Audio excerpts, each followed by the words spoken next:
ধর্ষণ করেছিল, তার পরিবারের সদস্যকে পৃথিবী থেকে অকাল মৃত্যুর পথযাত্রীতে পরিণত করেছিল, তারা যখন বেকসুর খালাস হয়ে গেল, জেল থেকে মুক্তি পেল, মিষ্টান্ন বিতরণ করা হলো, ধর্ষকদেরকে ফুল দিয়ে বরণ করে নেওয়া হলো। যে গৌরী লঙ্কেশ বাড়ির সামনে এই ফাঁসিবাদের বিরুদ্ধে লেখার জন্য গুলি করে হত্যা করা হলো, সেই গৌরী লঙ্কেশের হত্যাকারীদেরকে ফুল দিয়ে বরণ করে নেওয়া হলো।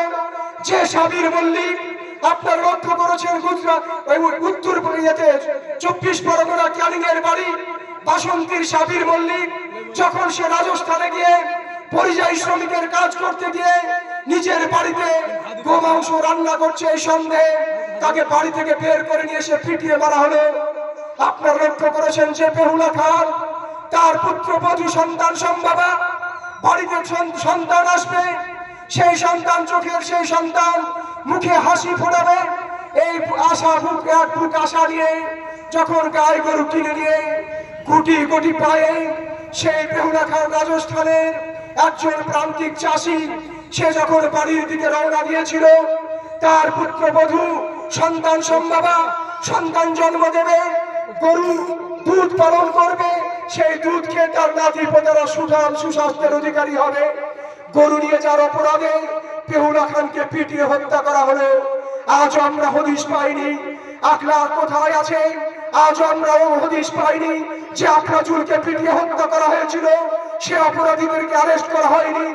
আজ আমরা লক্ষ্য করেছি গোটা ভারতবর্ষের বুকে যে মব লিঞ্চিং ঘটনা হয়েছে, বেছে বেছে সংখ্যালঘু এবং সংখ্যালঘু সম্প্রদায়ের মানুষকে মব লিঞ্চিং এর শিকারে পরিণত করা হয়েছে।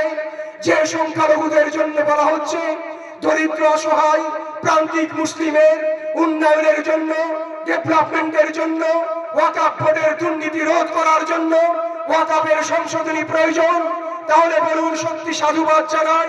তাহলে আজকে এই ভারতবর্ষ কেন সংখ্যালঘুদের জন্য নিরাপদ নয় মনে হচ্ছে?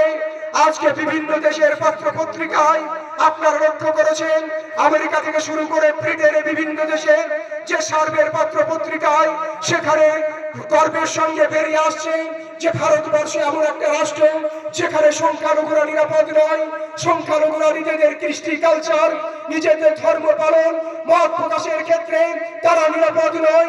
আজকে আপনারা লক্ষ্য করেছেন এনআরসির আন্দোলন করতে গিয়ে সেখানে যারা সেই সময় দিল্লির বুকে অ্যারেস্ট হয়েছিল, আজকে ওমর খালিদ আজও তিহার জেলে আবদ্ধ, তারা আজকে জামিন পায় না।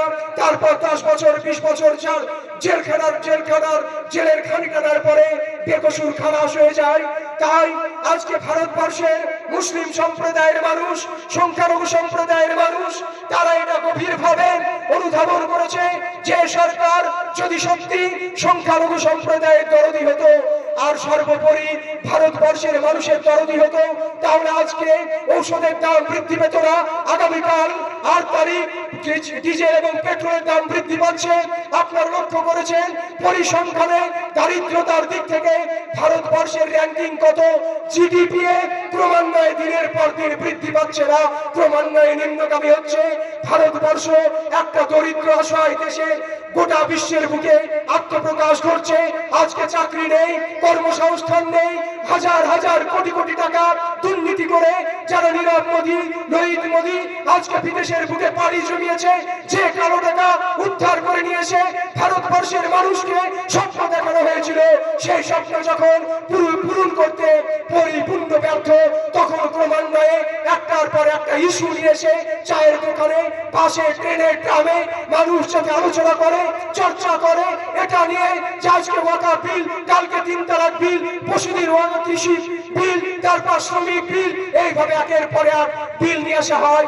সেখানে কর্মসংস্থান নেই, চাকরি নেই, দেশে আজকে মানুষ কোথায় অবস্থান করছে?